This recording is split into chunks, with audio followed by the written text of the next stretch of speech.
This guy's name is David Smallbone. He used to organize music concerts in Australia. He had a great life with a wife named Helen and 6 adorable kids. His business was doing well, and he had a lot to be thankful for. David told Helen one night that he wanted to use all their family's savings to put on a massive concert and bring in a famous singer from America. He was convinced it would be the biggest show of his career and a huge hit. As his wife, Helen could only rally behind him and support his ambitious plan. Unfortunately, things didn't go as planned. The Australian economy had a crisis that year, and David's concert was a flop. This total failure led David to go bankrupt. A week after the concert, David was trying to get in touch with the American singer's manager to see if he could pay less for the canceled show. He didn't make any money. In fact, he lost a ton, and all his savings were wiped out. But his request was turned down because the singer already performed and the full payment was non-negotiable. David had to stick to the original agreement. There was nothing he could do but accept it. When David got home, his fam and friends threw him a surprise B-Day bash. Later on, during the party, Helen dropped the bomb that she was expecting her 7th kiddo. Everyone was stoked except for David. After the event, David finally mustered up the courage to tell Helen that his big concert was a total flop. Their family was in a ton of debt and had 0 savings. Helen was totally stunned when she heard the news. The next day, David hit up his friends to see if anyone had a job for him. Luckily, one friend came through with a job offer, but it was all the way in America. If he was interested, he could make the move to Nashville to meet up with his friend. The next day, David and Helen talked about the job offer. He assured her that they would only have to be away for 2 years. He promised that once their family's finances were back on track, they could go back to Australia. Even though it was tough, Helen chose to believe in her husband. A couple of days later, David and his family sold a house to cover their debts and travel costs. They said their goodbyes to their parents, and before leaving, Helen's mom gave her a letter to read once they got to America. Once everything was set, David's family took off. When they got to America, the immigration officer asked David how long his family was planning to stay. David said 6 months, but one of his kids blurted out 2 years. The officer got suspicious and took them to the inspection room. It turns out David only had enough money for a 6-month visa. So after 6 months, he ended up staying illegally for 2 years. Luckily, the officer found a letter from Helen's mom in their suitcase. The letter said, "See you in 6 months," and finally convinced the officer that they were telling the truth. But they took so long to be checked that they missed their flight to Nashville and had to take the train.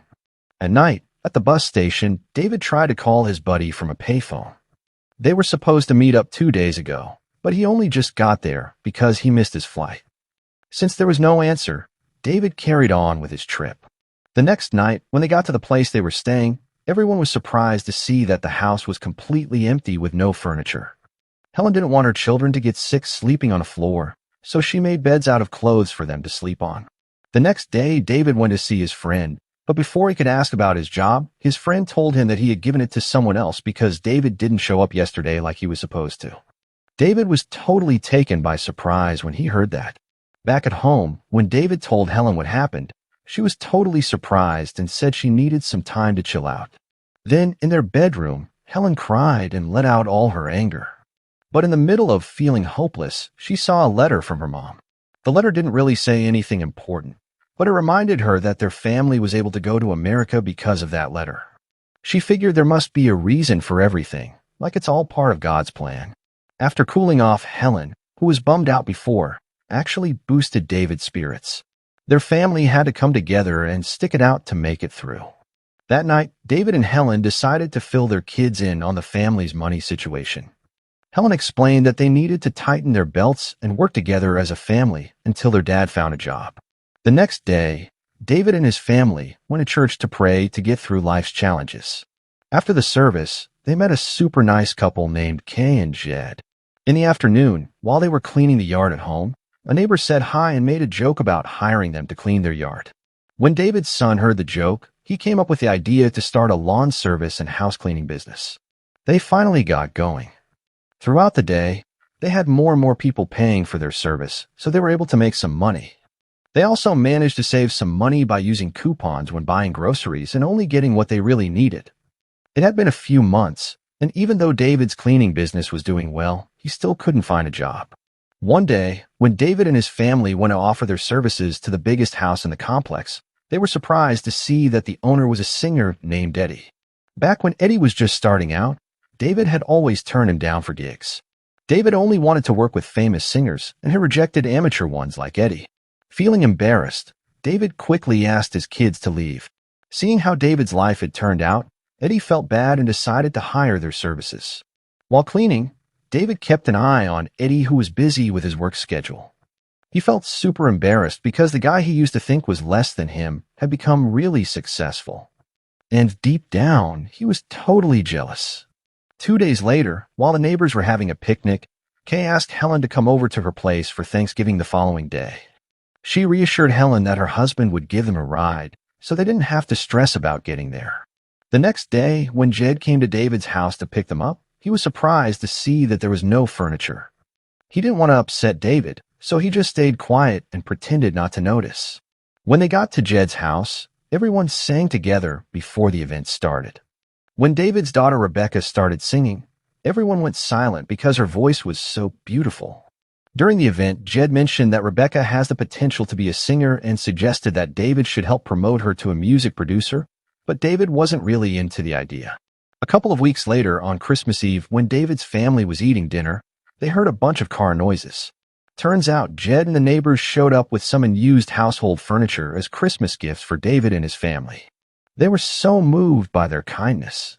3 months later, while doing the laundry, Helen's stomach started hurting, and she felt like she was about to have the baby. David hurried to get her to the hospital. David was waiting for what felt like forever, but finally his 7th child was born safely. However, his happiness didn't last long when he saw the crazy expensive hospital bill. He couldn't afford it at all, so he begged the hospital to cut him a deal. He promised he would pay it off in payments, and eventually, the staff felt bad for him and gave him a discount. She let him pay in installments and only had to pay half of the bill. David was so relieved when he heard that. But then when the staff went to make a new bill, it said his bill was already paid in full on the computer, which left her and David confused. 3 days later, when David and Helen got back home, their 6 kids and Kay and Jed were there to greet them. After everyone went inside, David asked Jed to have a private chat. He told Jed that he found out it was him who paid Helen's hospital bill.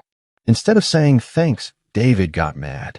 He told Jed to stop helping him and that he appreciated having a friend like him, but he didn't want to keep relying on him. He wanted to take care of his own family and not rely too much on others. After a few months, David was trying to get Rebecca's music to different producers, but none of them were interested because they thought she wasn't prepared and got nervous while performing. The next day, Rebecca told everyone that while she was cleaning Eddie's house yesterday, she saw in a magazine that Eddie was actually a singer and music producer. She thought it would be a good idea for her father to promote her to Eddie, since they already know each other, instead of looking for other producers. David got upset and said they were just there to clean Eddie's house and couldn't ask for more. This hurt Rebecca's feelings, and she left in a sulk. Luckily, Helen stepped in and helped them make up right away. 2 days later, David and Rebecca went to meet some other music producers. When they heard Rebecca's awesome voice, they were hooked and even invited her to practice singing in their studio next week. David and Rebecca were thrilled, but later that night, their happiness turned to sorrow when their grandma called to tell them their grandpa had a heart attack and passed away. David tried to hit up the producer in the morning to get paid for the gig they were going to do together. He knew Rebecca's paycheck was still a ways off, but he needed cash ASAP to fly back to Australia and see his folks. The producer, though, wouldn't budge and just ended their deal for a dumb reason. David was pissed and chucked his phone in frustration. Rebecca just looked on sadly, seeing how upset her old man was. David has been lying in bed for days, refusing to get up or eat. Helen, his wife, has been doing her best to support and encourage him. One day, Helen decided to take the kids for a walk in the park to chill out. While they were there, one of the kids sang a really nice song that it turns out was written by Rebecca. When she got home, Helen told David about the song and how the kids were trying to help them out despite all the struggles they were facing. She reminded David not to give up and be a great father for the kids, who had given up their comfortable lives in Australia to support them in America. When David heard this, it brought him to tears. The next day, David got himself together and met with the kids. He said sorry for being a scaredy cat dad who always pointed fingers. And when Rebecca came up, he admitted he already knew she wrote the song. He promised to put his pride aside and make an effort to reach out to Eddie for the sake of the family. The next day, David set up plans with Eddie to come to church and watch Rebecca's performance. He also patched things up with Jed and asked him to play the piano while Rebecca performed. Shortly after, Eddie and his buddy showed up to watch Rebecca's show. Eddie was blown away by her performance. He chatted with his friend and then told everyone that Rebecca got the gig and would be getting a promotion. When David's family heard that, they were thrilled. Since Rebecca had become a singer, Eddie thought she should have a new stage name. After talking it over, they all agreed to include her late grandpa's name. So now her stage name was Rebecca James. Years later, Rebecca's song was out and all her fans loved it. She became a big shot singer. It was her first concert, and before she rocked the stage, she gave a shout out to her parents. Her dad worked his butt off outside of home, and her mom busted her, but to keep the family together. They were her unsung heroes.